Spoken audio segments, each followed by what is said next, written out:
Our work has included supporting leaders and multidisciplinary teams.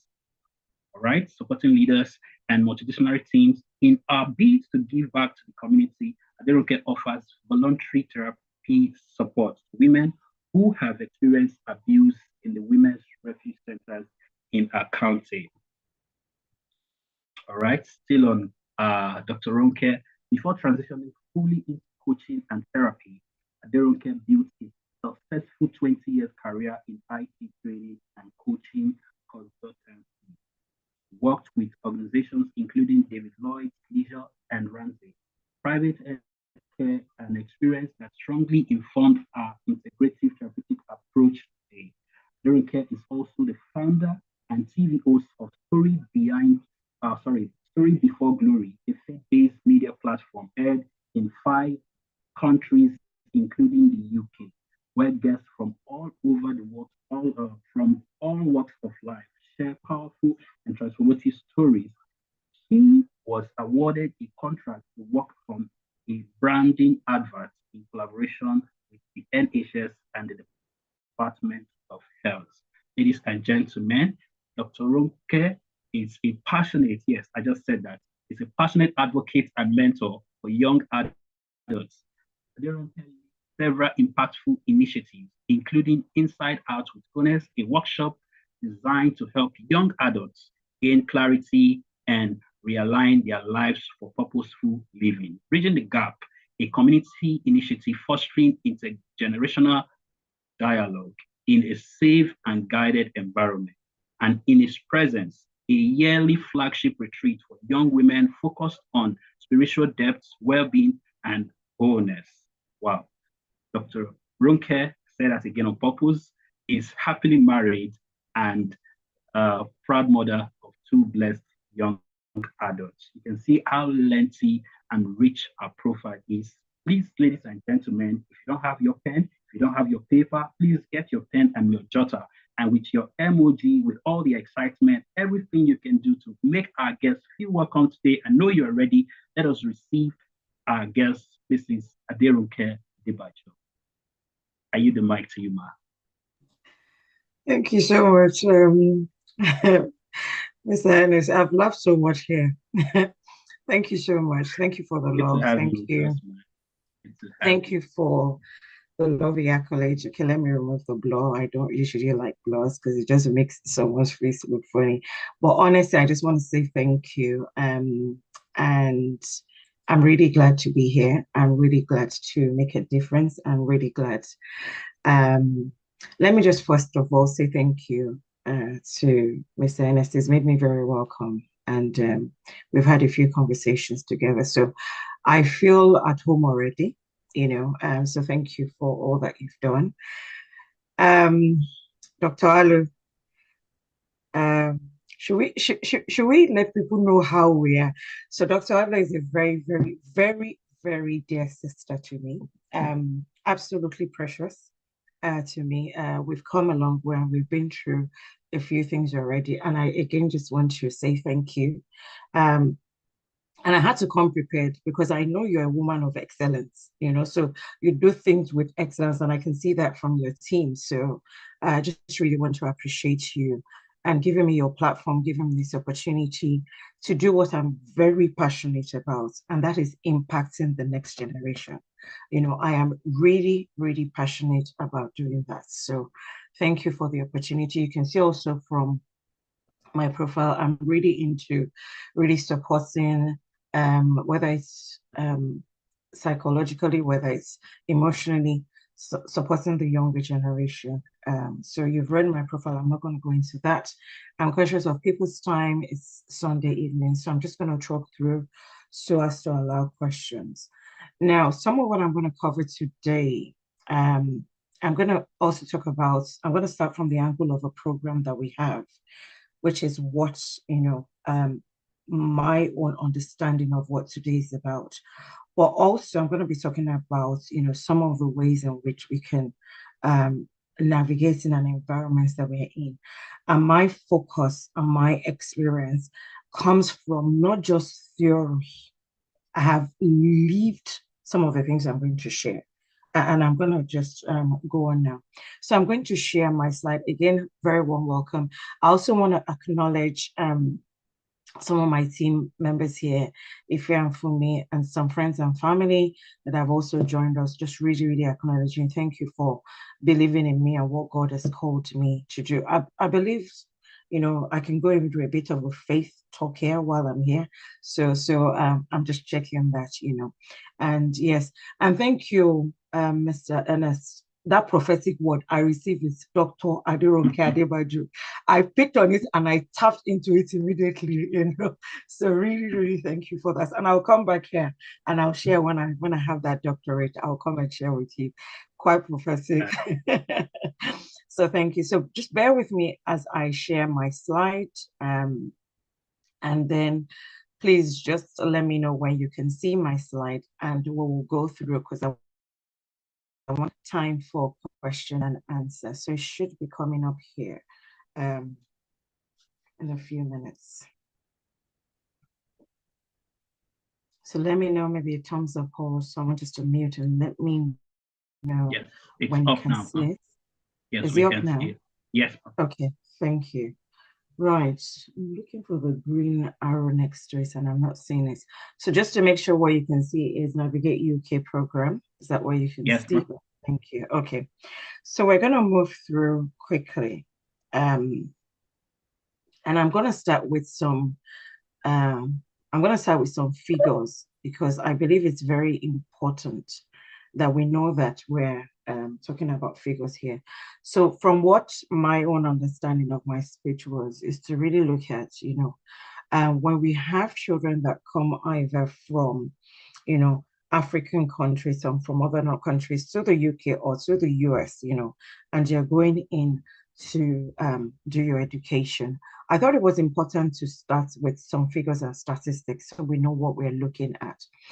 So the UK Parliament website, 2022 to 23, that's the most recent update, talks about how many children come overseas. So you can look at that very high figure, over 7,500. That's a lot, and studying in the UK universities or colleges, 95,000 of those are from EU and 663, over 660 navigating figure come from outside of the EU. So we're looking at mainly Africa and other, countries like that.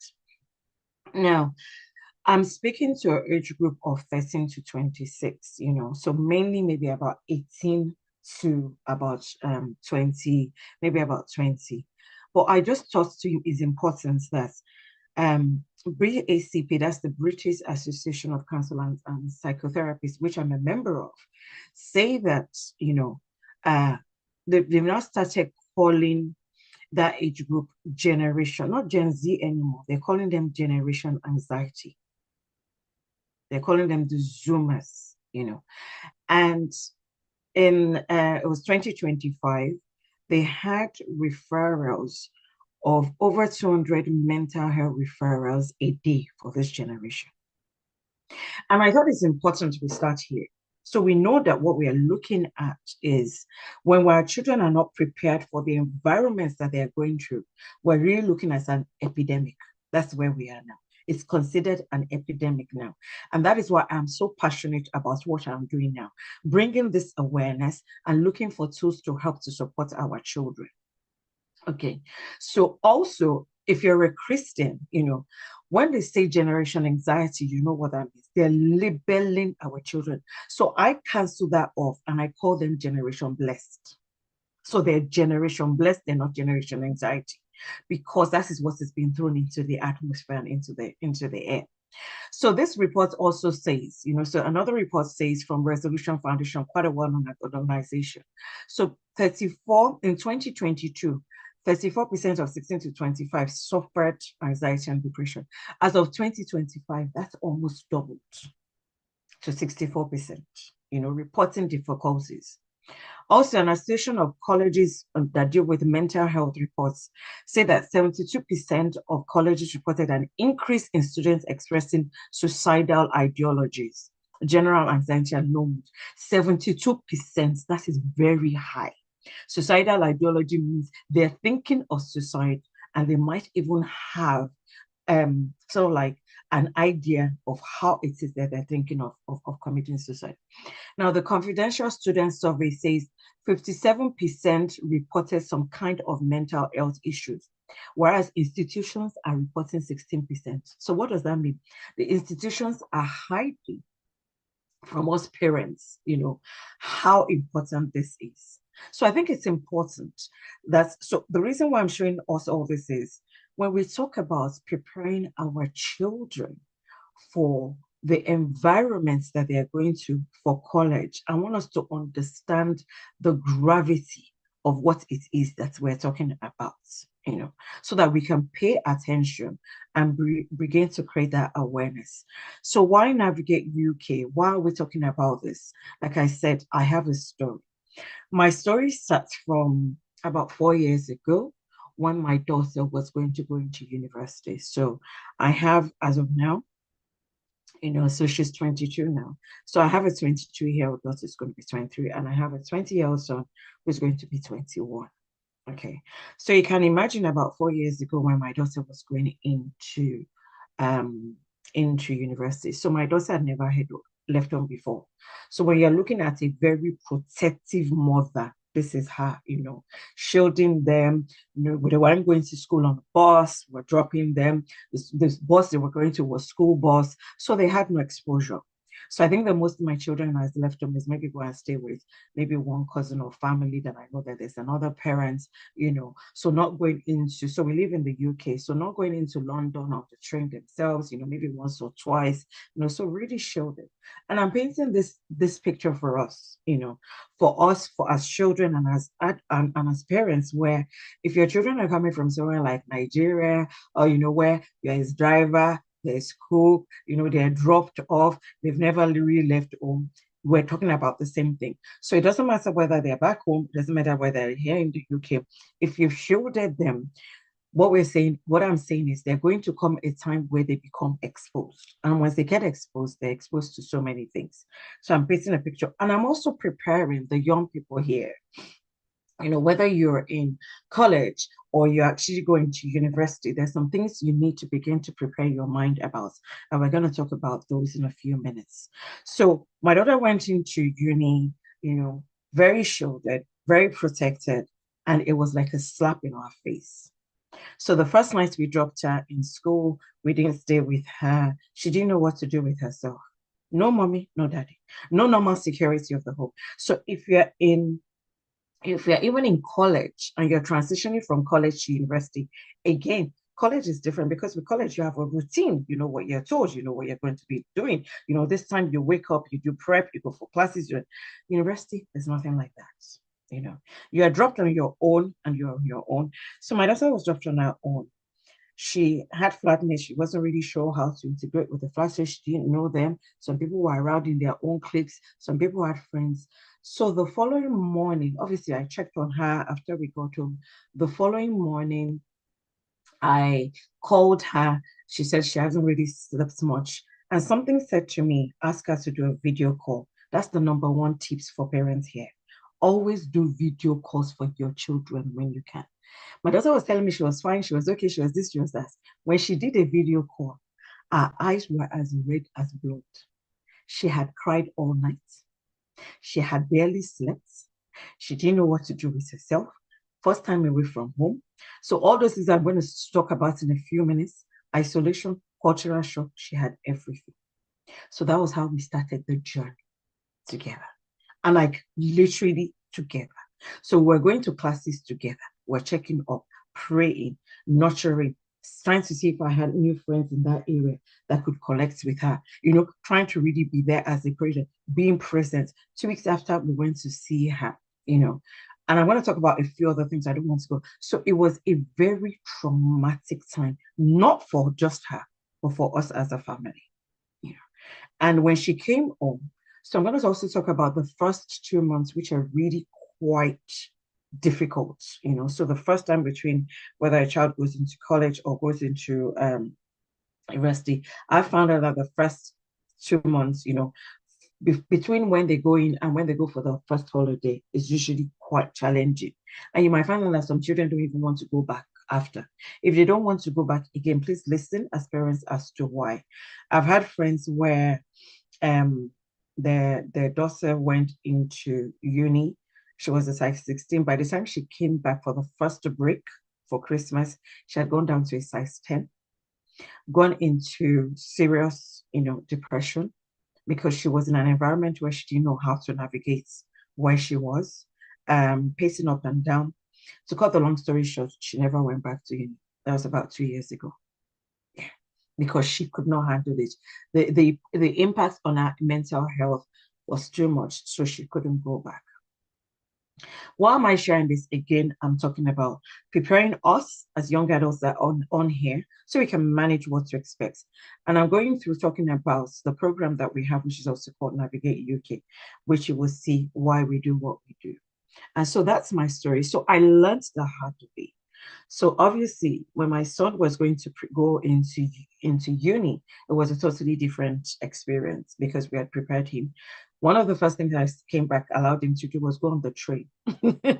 you know, Begin to do things independently. Preparing him. Cooking for yourself, sorting out his laundry himself, and doing all those things that they would have to do themselves. Now, go into what you're not told. Like I always say, a lot of us parents and a lot of us the students, we are prepared, academically. We will get the teachers, we will do extracurricular, we will do all those things that we normally will do, but we do not have any other form of preparation. And this is where I got very passionate about Navigate UK, where we begin to prepare our children for those times and those seasons.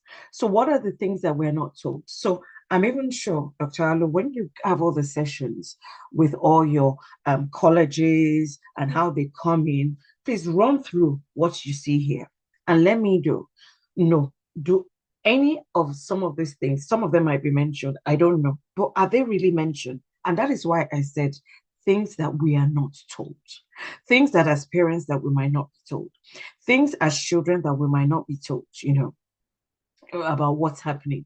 So, for example, if you're coming from Nigeria for the first time or from any other African country, are you told about the weather differences and what impact that has?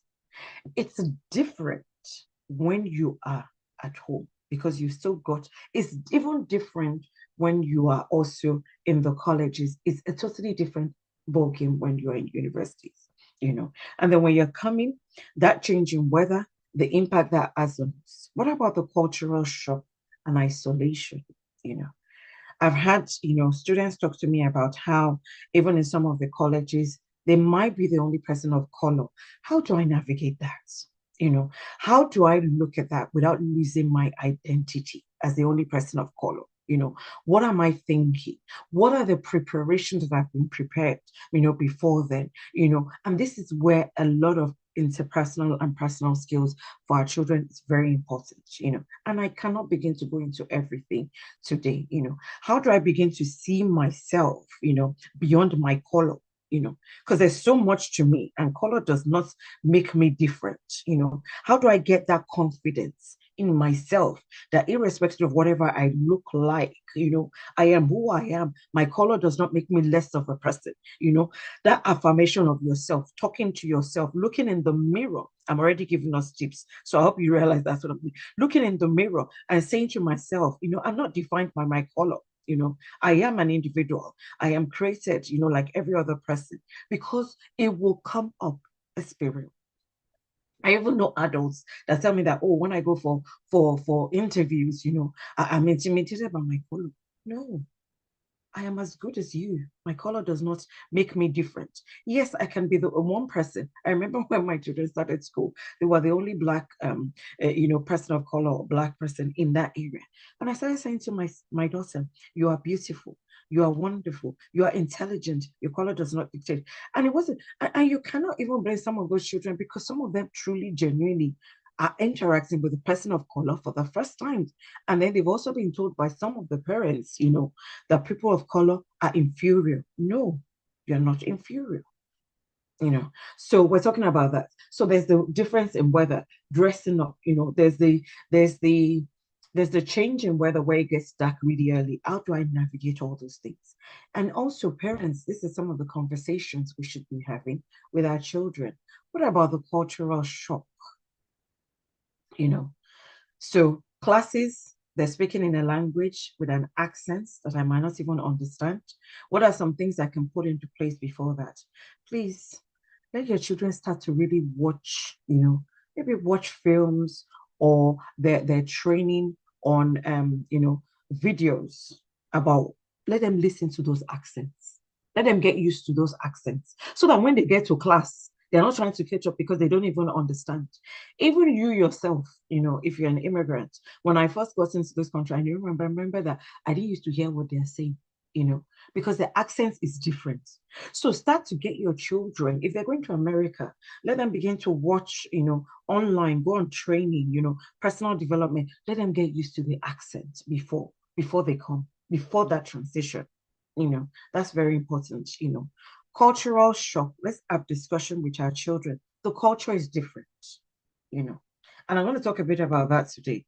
Totally different culture, because the culture here, the things that you will see, even within your house, even for those that grew up here, the things like swear words. Swear word is not big deal. Using the F word and those words, it's no big deal when they're out there, when you're in this culture.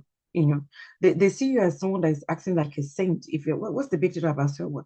So begin to prepare your children for swear words. When they're in group sessions, what are the languages that you will hear? What are the way people would dress? Now, another thing that we also haven't prepared our children for is the sexual orientation. What I mean by that, you are going to walk around seeing a man and a man holding hands. You are going to see them hugging. You're going to see them getting very intimate. What do you do with that? You're going to see in classes, people expressing, that you're going to see an environment where your children are being told, and also children where you're being told that a same sex relationship is okay. You're going to go into an environment where, God is not really seen as a topic you should be talking about. You're going to go into an environment where you are made to feel like you are the odd one out when you're mentioning God and mentioning prayer and mentioning church. You're going to be made to feel, what's that? We don't talk about that here. So we've got to prepare our children. What about social integration and making friends? And our children feeling that they need to belong. And you as an adult wanting to belong, because you don't want to be different. Can I just say it's very okay to be different? Difference is also unique. We don't always have to blend it, And it's okay to be different as a Christian. It's okay to be different as a child of God. You don't have to lose the values that mom and dad taught you because you want to belong. What about you being the one that brings the values and makes the difference? So those are the things we think about and we mention. So we also talk about language barriers and its impact. So I've talked a bit about that. People might initially make fun of your accent. You're coming, especially if you're coming from Africa, you got your very heavy accent. And even if not, also trying to adapt to those accents. I talked about challenging social integration with peer groups. One of the first things, for example, my daughter experienced, is just because she's normally, whenever we have sessions like this, actually gets her to speak and to share experience, but she's in France at the moment with some friends. One of the things she experienced was all our flatmates were from a totally different nationality. So they understood each other, they spoke each other's language. She was the odd one out. So again, trying to adapt, trying to belong, trying to fit in, are you okay to fit in or stand out? So there's the language barrier. Also for classes, there's the language barrier, which I've talked about. So there's the challenge integration, again, we're talking about peer groups. Now, another thing that I found out is if you're going into unis and at times even some colleges, one thing that children have started doing, which I actually chuckled the day I heard. So you will find that particular age group might then just select the same university so that they can be together, so that they are not isolated. So at times it's not even looking at which university is best for my course, or which university is, has the kind of grades that I want to, or which university really fits the kind of university that I want to go with my children, whether they're Russell Group, universities, or all those things we normally look at. Sure, at times what I'm finding is children are not necessarily going in the line that you as a parent might be thinking of. They're more concerned about being in that group, being in that group that they want to go with. You know why? Because they don't want to be isolated, because they don't want to be on their own. They don't want to be the odd one out. Unlike before, where children might actually go in and then it's an opportunity to actually make friends. It's an actual opportunity to build new social networks, to have different peer groups. And that's because, more and more children are experiencing isolation, abuse when they're actually going up there. So that's why at times they're thinking, okay, maybe it's better for me to go into colleges or universities with people that I know. So at least they're familiar faces. So I'm not isolated. So I'm not left on my own. So they're going in also in with cliques, you know. So that's another one that we've realized happens. There's the academic pressure coming from us parents and then the institutions, because institutions want certain level of grades. So institutions want that, so that they can say we're top 10. So there's the pressure. Now that pressure flows into the children. There's also the pressure from us parents, first class, A star, star, star, star, and we're dealing with a group of children, that they have social pressure already. There's the internet, there's the social media, there's pressure from every angle. And then they're also getting the additional pressure from us as parents. Some parents would, say, you know how much I'm paying you for your education. You can't, you have to pass. That is already another type of pressure, an addition. And now we can see why there's a ripple effect and there's an impact on children, you know, when when it comes to their mental health. you know there's also the performance anxiety. I have to perform. you know so things like when you go on, like, and you're looking at the likes, those are performance anxieties. I have to perform, I have to be able to fit it, I have to look like, I have to dress like, I have to speak like, I have to have the latest phone, I have to have a lot of the latest device, I have to have all those add up. you know so those are all the things that children have to contend with. Then there's the sad. Actually, when I heard this thing, I was like, is that sad? There's actually a disorder called SAD, and a seasonal aff affective disorder, which is linked to depression due to the weather and the mood changes. So that is actually genuine. It causes low mood, it causes fatigue, energy, sleeping difficulties, again, impacts their social withdrawal, social interaction, loss of, desire, joy to do anything, reduced, and it all comes from that's, the weather, low and lack of sun, low vitamin D, which affects certain hormones, the sleep hormone, and also the like the feel good hormone, serotonin. So we've got to look at all those things, and I'm sharing this also for our children, the children online. Your mental awareness, begin to think also about all these things, and ways in which we can prevent them. So I think I've mentioned a few. I've mentioned, for parents, please prepare your children. If possible, while you're preparing for academics, start to think about, how can I prepare my children? Their coaching that is available. I'm going to talk about that because I do that. Let's move away from ignorance. I'm thinking that counseling is for children that have mental health issues. No, please. Let's stop that stigma. Counseling brings so much awareness, it brings so much education for your children. There's self-mastery. for your children. So some of the tips I give children is, so you will do what we call, there's a self-mastery program which we run. So your children get to know themselves, self-awareness, self-development, self-exploration, and most of us, we don't know our children. And also most of us, our children, we don't know ourselves because we're a reflection of what it is that our parents want us to be. So I'm talking to the children now. We're not really who we want to be. That also stems from us parents telling our children what we think they should be. So one of the big ones is your child might say, for example, I want to go and do arts in school. And you've been thinking about how your child or your daughter is going to be a medical student, and then there's a clash. And then our children don't really understand or know ourselves because they're living off the reflection of what we want them to be. So there's a balance where you can let your children have a say and have a voice. And by them having a voice, you can get to know them. Very important. There's the journaling. Children can begin to journal. I think at times in the past, we used to call it that, we used to keep diaries there. Ability to express their feelings.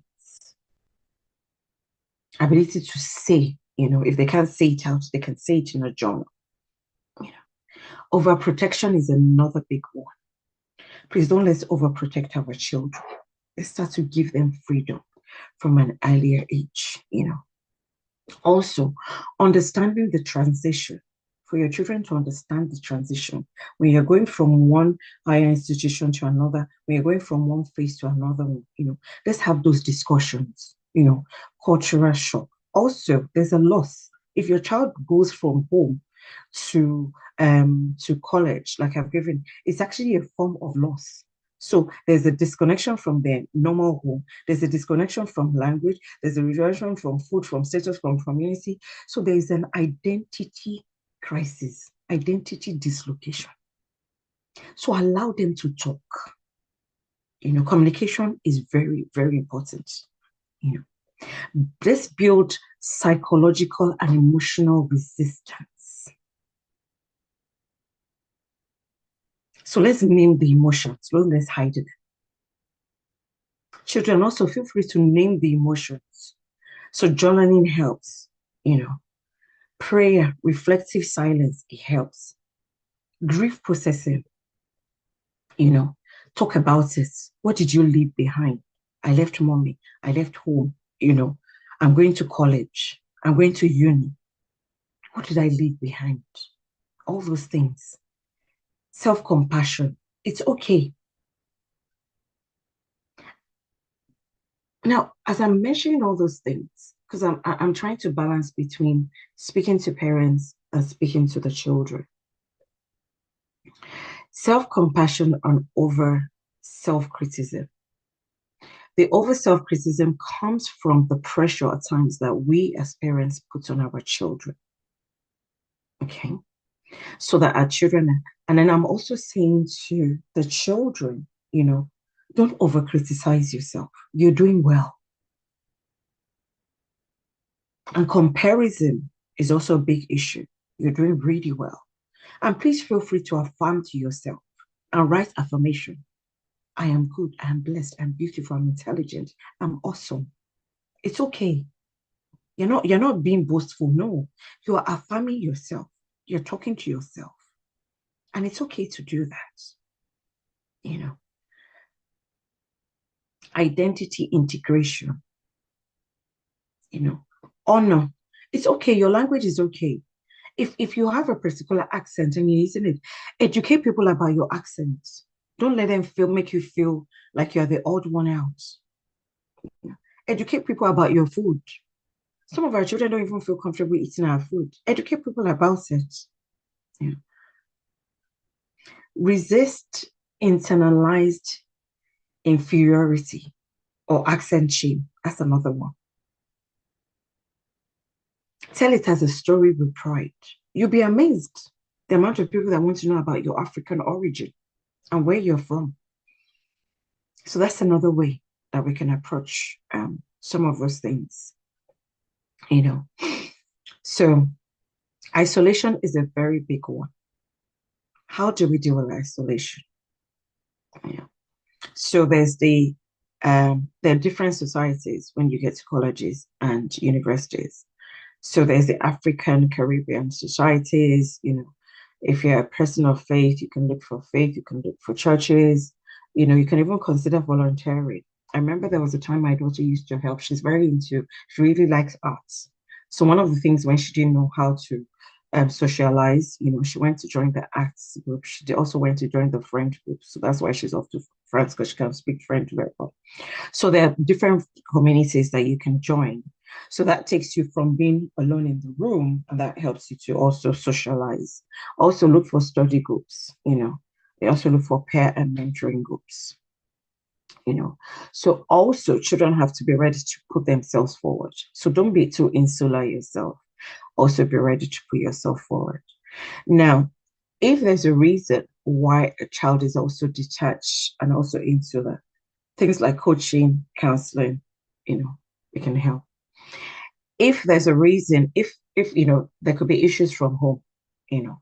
So it's not everybody that has the luxury of, coming from a home where there's, rounded and well balanced. We've got single parents, we've got children that are from dysfunctional home, if there are issues with, parents, and things like that. So if there are issues with parents, and like, how do we deal with that? You know, I've also have clients where they've come from dysfunctional home, traumatic homes, from divorce, that there's been divorce, and we as parents we bleed on our children. That's a totally you know different area that I'm not even going to go into. You know, so we've talked about so many things. There's critical thinking, versus remote, learning. There's the we've talked about, so just going through the things I've talked about. So the weather differences, its impacts, the cultural shock, isolation is a big one, sexual orientation, what to expect. Can I just pause there? I want to talk about sexual orientation and some things also that our children go through. That also children, please, again, you've got to, and that's why it's so important to have our children in communities. So I just remembered a few things with the sexual orientation. Also in colleges and in universities, there's a lot of grooming. So there are two types of grooming. So there's the grooming into drugs, you know, where children are groomed into drugs. You never know. A child, your children's flatmates in uni, they could be into drugs. That's one. So I'm talking of whether it's the drugs of smoking or the little tablets, that's that one. So prepare your children. Talk to your children. Please, children, be aware. These are the kind of things you will face. And you do not have to belong. There's so many societies in school that you can speak to. There's that one. Then there's the grooming into same-sex relationship. So both of those, what happens is these groups, they look at children that look isolated, lonely, sad, and then they approach them. They become very good friends with them. Tell them they're going to be friends. Tell them they will be there with them. Tell them they understand you. You have just come from a place, you are lonely, your parents are not here, we'll be friends. So they're very nice. They help them to settle in. Then they begin to introduce the main reason. So grooming is very, very paramount. So I have clients that I'm not working with the children because they've now been groomed for either whether it's the drugs or the same-sex relationship. So I'm not talking from a place of theory. I'm talking from a place of experience. Also, when children when your children come home from holidays and things like that, please look out for different things. So just look out for things like their behaviors, if they're a bit withdrawn, you might even look at their body and notice, because there's also self-harm. When children are in serious pain, they don't know how to express themselves, they feel isolated, part of the mental issues is self-harm. So just be aware of all those things. Then please, I cannot emphasize it enough. Phone calls. Uh, Make sure you do video phone calls so you can see the state of children. Okay. So I think I've actually gone through a few things. Now that I've gone through some of those things, for me, that's the main flesh of. I'll just go through a few of my slides in terms of how we then support, because I was asked to mention that. So what is Navigate UK? So Navigate UK is let me just go to my next slide. So really, we're a transformative coaching and counseling platform where we help children go through most of those things that I've talked about. So environmental awareness, your personal and interpersonal skills, emotional management, and then your mental health awareness. I cannot emphasize it enough, mental health awareness. So what are some of the key things that I would say around, just putting everything together? Your children are going to be facing cross-cultural adjustments. We've talked about food, language, and culture. Prepare your children for that. Let them know that you are their friend. Children, tell your parents what you require from them. If you cannot tell them face to face, write it down. Send a message, send a text message, but please communicate. At times, there's no way your parents will know until you communicate. We look at emotional and psychological scaffolding, that students need to be seen, supported, and empowered. So we empower. Let your child be seen by you. Children, let your parents hear you. Let them hear your voice. We're looking at interpersonal skills, developing resistance, flexible mindsets. We've got to know your mindset. Parents, you've got to know your children's mindset. How do they think? How do they reason? One of the things I know about for example, I know my daughter very insular. She's an introvert. So I knew that from the beginning. So I was already trying to work on her before she left. So if you know your children, if you're not social, what are the things you can begin to tell them about? And you can go online. All this information is online. You can begin to look at societies even before you leave. So looking at that, building resilience. How do we do that? Start to talk, start to communicate, go for coaching, affirming your children before. I've talked about all these things. I'm just trying to sum everything up. And these are obviously things that, I help, when you come in through our program, the Navigate UK, so we help our children to grow, we help our children to integrate, and we help them to thrive. So some of the things that I think is really important, as we begin to look at some of the things we've talked about today, stronger emotional resilience, children not breaking down. Children look at their emotional stability. How do they react? Some children, you will notice that there's a lot of anger. What's fueling your child's anger? Is it the frustration of the fact that they're not able to talk to you?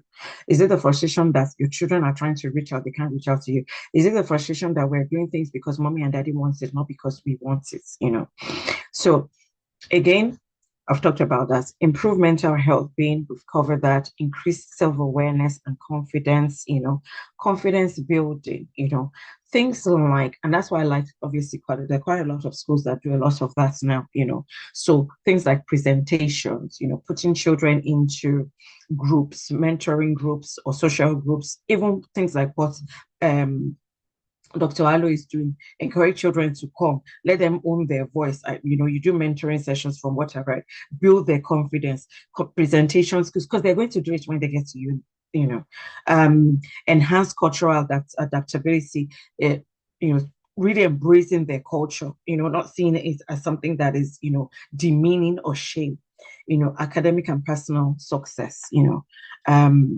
so we've talked about all that today. I've given so many, many, many little tips. How do we put all this together? One of the things I was asked to also mention is what it is that we can offer. So we have a program called Navigate UK. And Navigate UK really is a program where I have a session with parents, first of all. So I go through some of the things we've gone through today. Obviously, there's some things I cannot mention today because, there are children online, which I think parents need to hear. So we go through that. Then we have 9 sessions, which is 9 Saturdays with children, 4 sessions before they leave their home country. Very important, or 4 sessions before they leave home, whether it's here in the UK or whether it's abroad. So we do that with them. So those 4 sessions is where we kit your children. So we talk about those interpersonal skills. We talk about fear. We talk about anxiety. What can I do? And then also by doing that, your children are already forming a peer group that they can also have access to when they then get into university afterwards. And we do those sessions, and then we have what we call the final reflective session. Um, so I'm just giving a bit of information about this. So parents information webinar, the 9 sessions of coaching and counseling. If I feel that from the sessions your children need a bit more, again, I'll let you know, I'll reach out to you.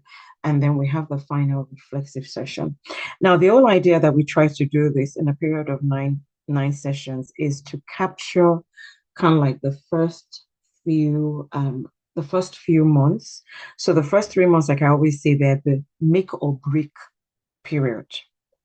There's the make or break period where, those first 3 months, you will see that your child would either not want to come back after those periods, like I said, where we've seen. So when they come back for like December, or they're fully equipped and they're ready, to stay on. Very, very important period for children and also for parents. So I've got a bit more information, and I can send all the information to Dr. Alu for that to be cascaded afterwards. And then just my slide to say that's how to connect with us if you do want to connect with us. And I'm going to round up by saying, and then I'll pass over. Our children are our legacy. No amount of success or money brings us the greatest joy in knowing that we've invested in our children. And I'm here to talk about not the investments of the academics that we may always do. And I totally agree with that. But please, I'm talking about the investments that we usually ignore. And that is the personal and interpersonal investment in our children. I'm talking about their mental wellness. Because you see, when those are not dealt with, all the others, they become a shadow of the importance of the main one, and which is their mental well-being. And that is what I want to leave us with, so that we will not have any cause to regret our decisions. And I just want to round up by saying that when I decided to also add this extra, the interpersonal and personal development for my children, especially my daughter, she left university with a first class, to the glory of God. But also, she left with a more rounded personality.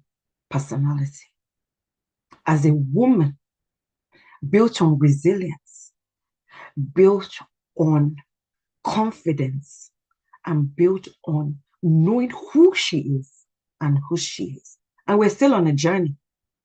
It's not over yet. Like we're all on a journey. So I just want to say, well done, parents. Well done to the young men and young women here, because you have a lot that you're all contending with. And I want to acknowledge each and every one of you. And I want to say, we hear you. I hear you. You're not invisible to me.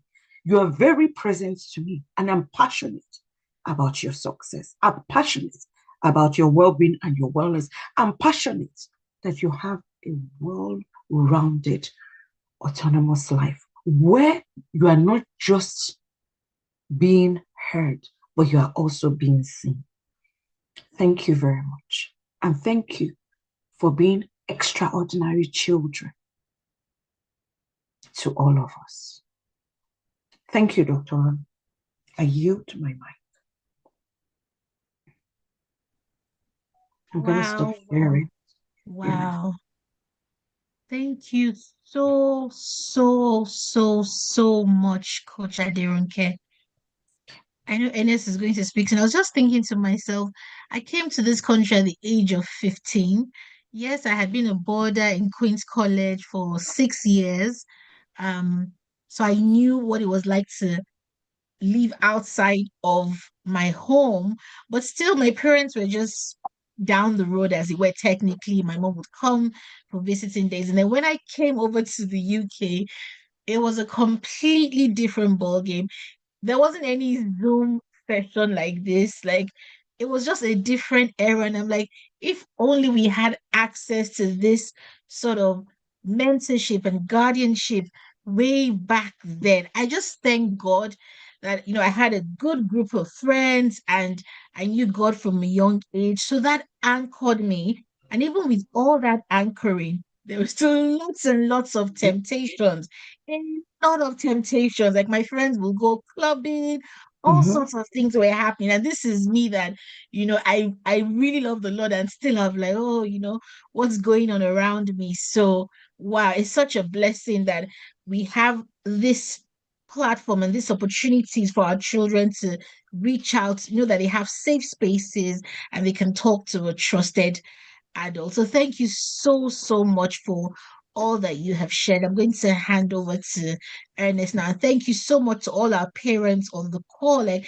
this is such a great way to start the new year. Like our parents are ready, our teenagers, our young adults, even with really young children on the call, getting clued up nice and early. So it's so amazing to have everyone on the call. Thank you so much, Coach Ronke. Over to you, Ernest. Wow, thank you so much, Dr. Alu, for that. And thank you, Dr. Ronke, like I will always say. Uh, I'm saying it on purpose. It looks like if you're already a doctor, with this kind of delivery, you just have to be a doctor. Thank All you. right. Thank you so much, Ma, for this. And it's been a very interesting session, very rich session. You can see everyone. I'm sure everyone is busy calling their friends and loved one because all through the session, we kept seeing people trying to join, requesting to get into the room. So it's been very, very phenomenal. Thank you so much, Ma. And of course, we're not going to leave here without hearing from you, students and parents on the call. Please feel free if you'd like to ask your question. Let's see your hand up and they will call you to ask your question live, or you want to put it in the chat box and, just we'll take it from there. Ibukwa, I can see you are so excited. I'm sure you want to say something, so let's hear it. Yeah. I'm so excited. Thank you so much, Ma. Even though I graduated last year, I feel like I'm just growing now. I've learned a lot. I wish I had this about 6 years ago. I wish I had this. This is phenomenal. Thank you so much, Ma. I really, really enjoyed it. I took a lot of notes. I remember Mrs. Day said something about me not taking notes. I took a lot of notes today because I really enjoyed it. And we need to have you again, Ma. We need to have you again. This is beautiful. Thank you so much, Ma. Okay. All right, so Thank thank you. you, Ibukun, for that. So let's keep the questions coming. If you want to ask your questions, if you have any question for Mr. Tronke, please let's just have it. I can't see everybody's hands. If you'd like to ask, in case I'm not seeing your hand, you can please just unmute and speak. And before I forget, if you also like to book a session, you'd like to enroll your child, your ward, for a session with Dr. Adebajo, please, you can do that. Just click the link on the chat, and then you'll be right with us to arrange that for you. All right. So the free session, just indicate your interest, I'll give you a call back. Okay. So I think there's a question I'd like to ask Ma. You've shared a lot about abuse. You've shared a lot about children, students trying to navigate a different space, a new environment. Some of them are already there. Some of them are not yet in that environment. So for parents who don't have their children transitioning at the moment, this comes at a very good time. But some that are already uh, maybe experiencing depression, they don't even want to, it's difficult to even bring them out at this point. Parents are already getting frustrated, they don't know what to do. What would be your advice to those kind of parents? Thank you. That's a very good question, Mr. Ernest. Counseling.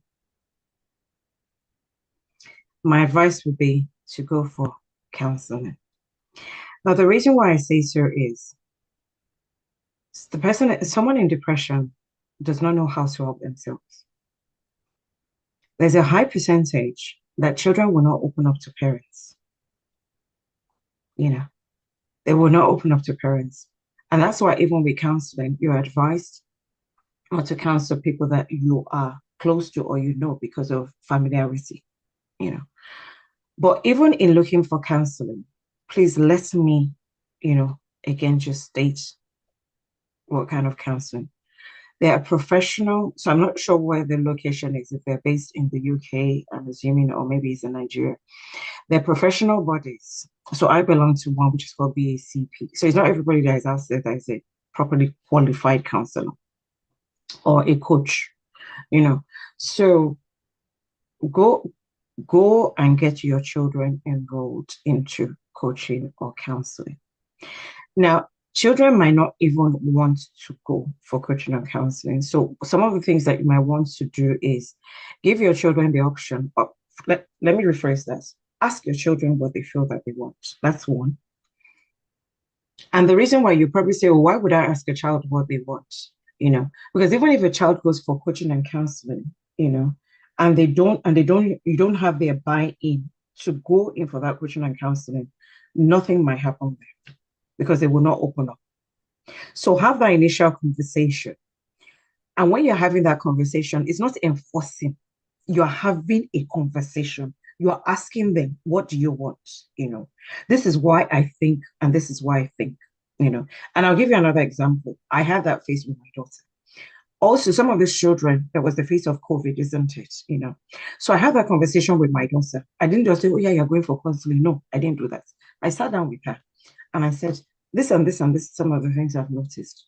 What do you feel that you need? So we had that conversation. It wasn't a one-off conversation. I think we had about 2 or 3 before we got there. Patience. So when we then got there, so I then said, okay, do you think coaching and counseling will help? She said, yes, it might help, because I had to first of all explain what it was, to her. Also find out from schools. Schools have support also. So schools may already have support that they can give, So you might ask if they want to go for coaching or counseling within school. Also, the school should be aware. If the school is not aware, you may have that discussion with the school to say, this is what I've noticed. If you still then feel that, look, you've exhausted all the school, options, then you might then go outside and then look for a coach or counselor outside, Now, so the steps is have that initial conversation with your child.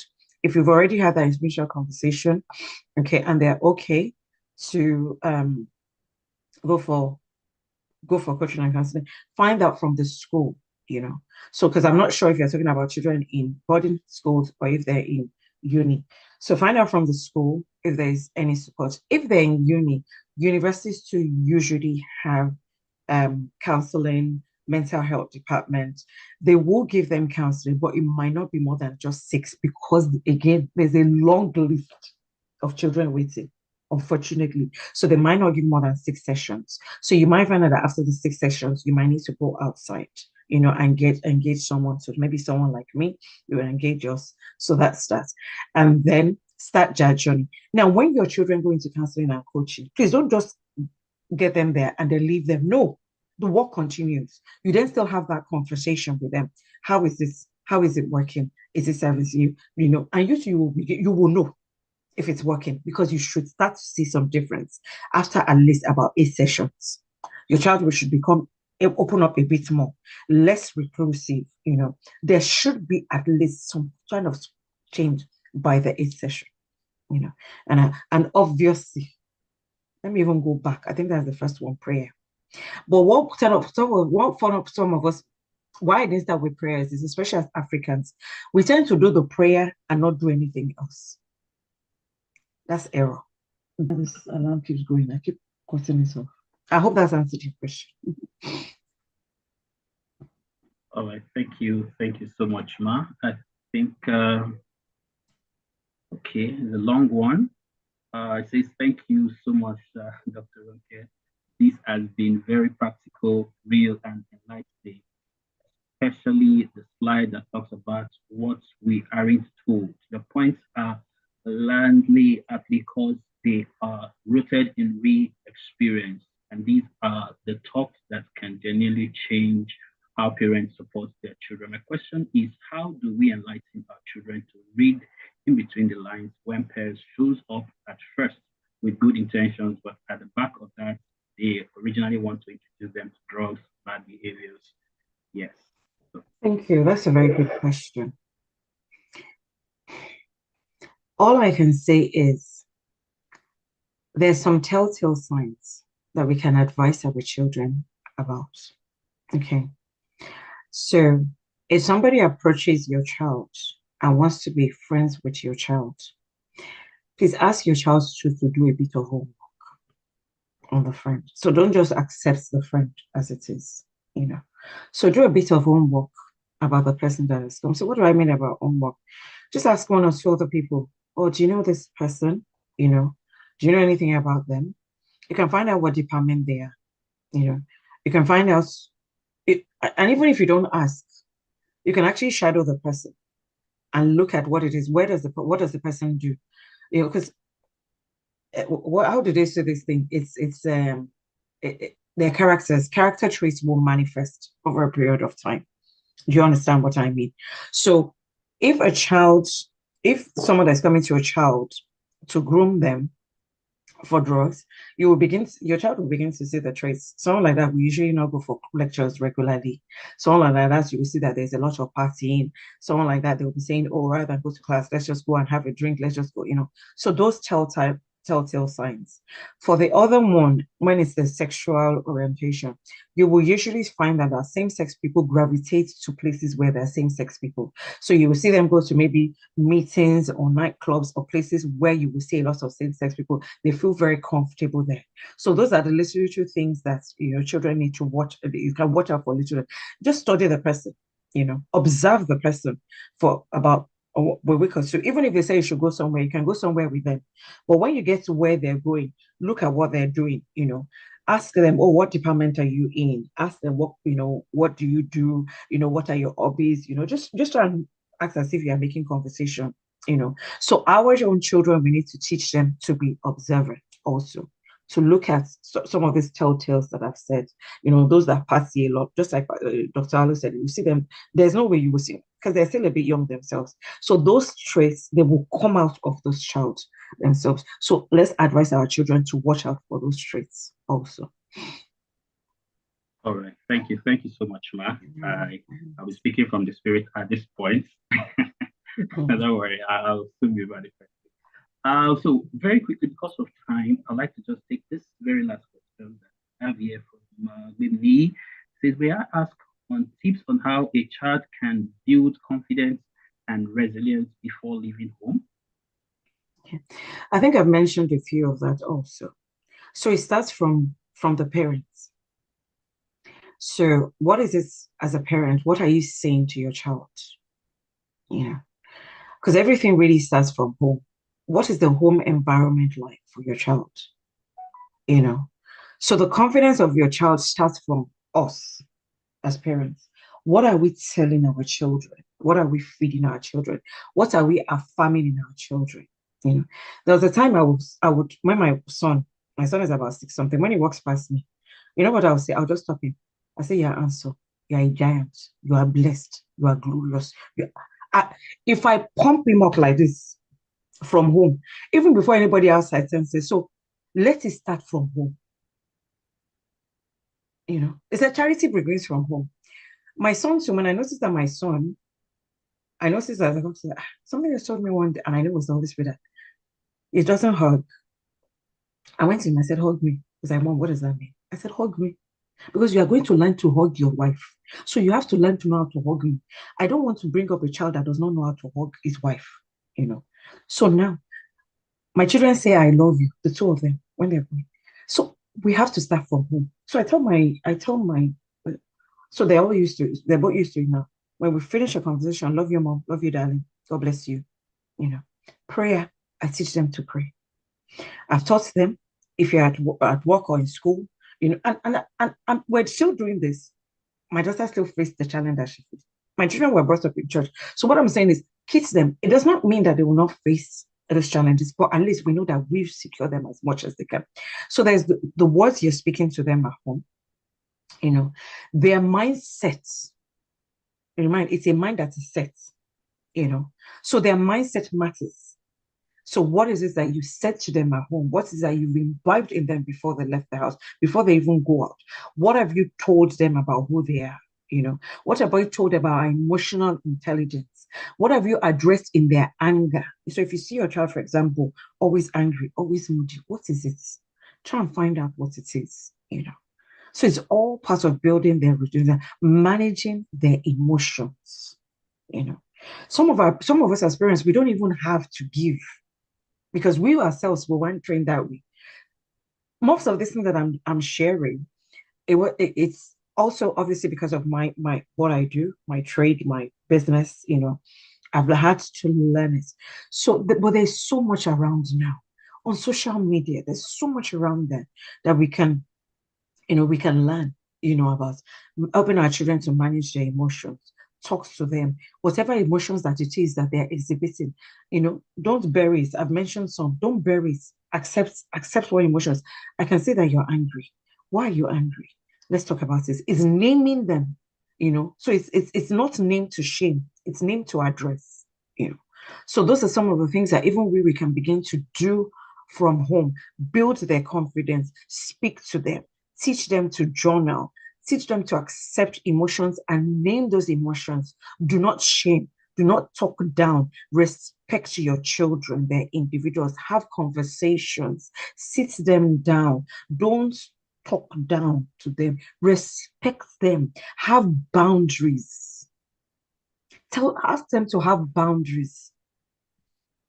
If I share one now, most African parents, you say, it's my home. Oh. I knock before I go into my children's room.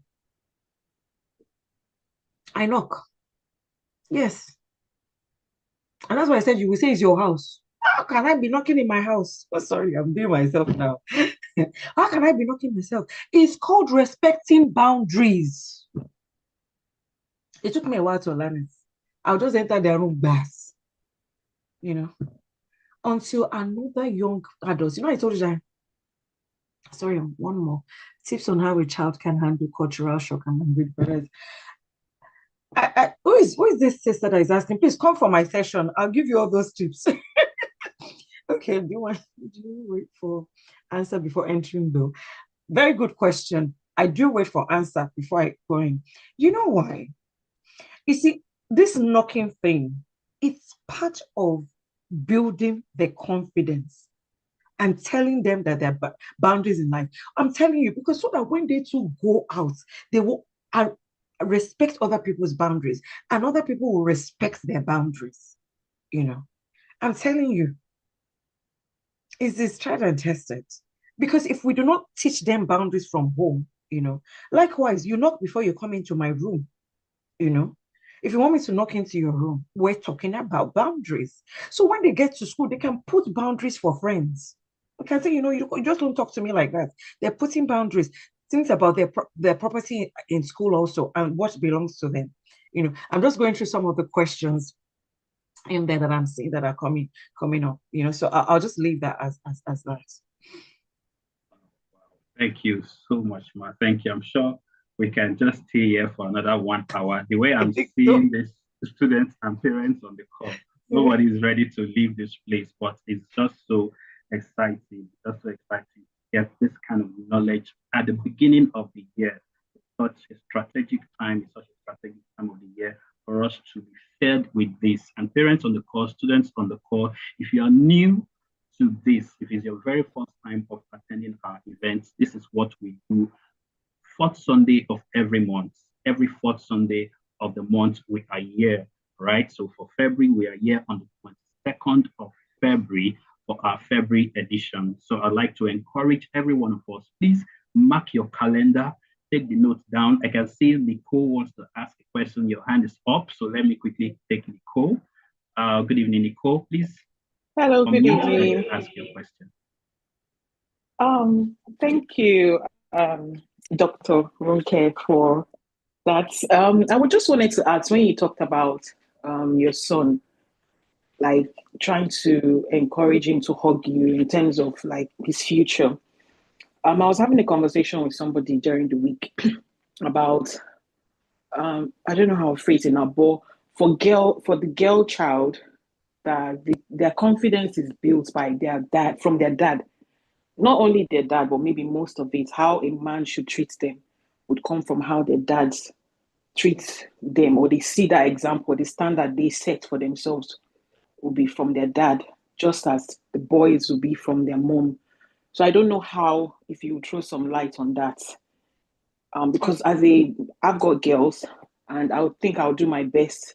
They will learn from me about how to be women in the future. But I think in terms of relationship with the opposite sex and in getting married eventually, how would it be like how their dad would they get that confidence from their dad or from me? That's the question. I don't know if It makes sense. I understand, Nicole. Thank you for that question. Yes. So in terms of girls, um, their dad is like the first male figure in their lives.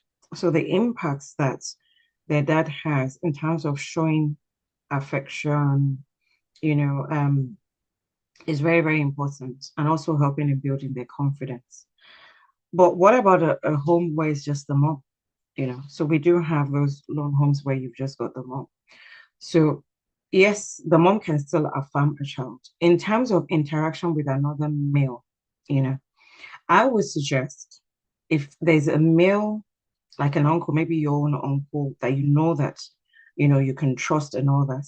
Again, notice I said you can trust, then when he comes around, you can get him to just speak to the girls and affirm, them, and, or look for a mentor for them, so that uncle can represent like a mentor, if that makes sense. But with all respects, please make sure it is someone that you trust, So if you're thinking about that, having that male contacts, yes, it should come from the dad, I totally believe in that, that men should be, and if we have husbands that are not doing this, let's encourage our husbands to just have those conversations, affirm. And it even goes both ways, even for the boys. The boys also look up to their dads, as male, as role models. So encourage husbands and daddies to have that conversation. If you have husbands or daddies that are not doing it, please look for cousins and, other male. Apart from my husband, my son has two male mentors. He's had those male mentors from the age of 17. One is for career. One is his cousin that is doing well in his career, has a relationship with God. So their age is close. So you can relate. But then I have another one for him that is an older person doing well in his career, has a family. So he has conversations. He goes to their house. He goes to his office. So he sees. So that's what I'm saying, that we can always look for those mentors anywhere else. Also reading in books, you can have mentors. I hope that's answered your question. Like you said, at this rate, we're going to be here for another 2 hours. Yes, we might just be here for that. So please, if we would like to take this conversation, we don't want to end this conversation actually. We would like to continue this conversation in our WhatsApp community. All right. So we have a dedicated WhatsApp community for this community, for this group, the high flyers. We have students on the call. We have some, yes, some adults too, counselors, mentors on the call as well. Of course, please, the link will be shared in the chat. You can click on that link and you find yourself right there in the group. Ask the questions. This conversation will continue over there. All right. So just before Ms. Nicole asked a question, I was talking about the next edition. If you've enjoyed this session, if you've enjoyed your time here, if you've been enriched with knowledge, this is just to tell you what we enjoy here every fourth Saturday, Sunday rather, of the month. All right. So for February, the 22nd of February at the same time, 4 p.m. UK time and 5 p.m. for those of us in Nigeria. Please mark your calendar, tell your friends, invite your loved ones, tell your children to also make our time, especially those of them in the boarding school. They should make our time to be a part of this kind of conversation. And of course, we're streaming live on YouTube. So if you want to watch the replay, you can also go back on our YouTube channel, Dr. Alo, at Dr. Alo. You will watch Dr. Alo Ohio-Omonkhomion. You'll get to watch the replay there. But I want to just recognize again the presence of Dr. Alo and get some remarks from her. Wow. I had more questions bubbling up. So I'm one of those that when we said we can be here, because I have one student, when Sis Nicole asked that question, I just thought it was so apt because one of my students, he's so withdrawn, so withdrawn. He has daddy issues. He doesn't even want to hear from anybody. And I'm like, okay, so this is Nicole can't find a male figure. What does she do? I can't find a male figure for this client of ours that we're trying to work. What do we do? Like you almost feel like you've hit a wall, but I guess that's why we have to come to you separately. But that just shows you how much we have enjoyed this session, Dr. Runke. It's been amazing. Thank you so much. And thank you so much to everyone. I love the fusion of community. So Dr. Runke's community, the Brains and Butter community, my friends and loved ones on the call. It's really been an enriching time. We are so grateful. Thank you to everyone who has made time out on this Sunday afternoon to be here. And I pray that you have taken something away with you that is going to make your family life better or your life as an educator, because we've got educators on the call as well, that will make your lives better as a result of having joined us this afternoon, early evening. Thank you so much. And amazing facilitation. Thank you so much, Mr. Ernest. Thank you, Ibukun. It's really been time very, very well spent. Thank you.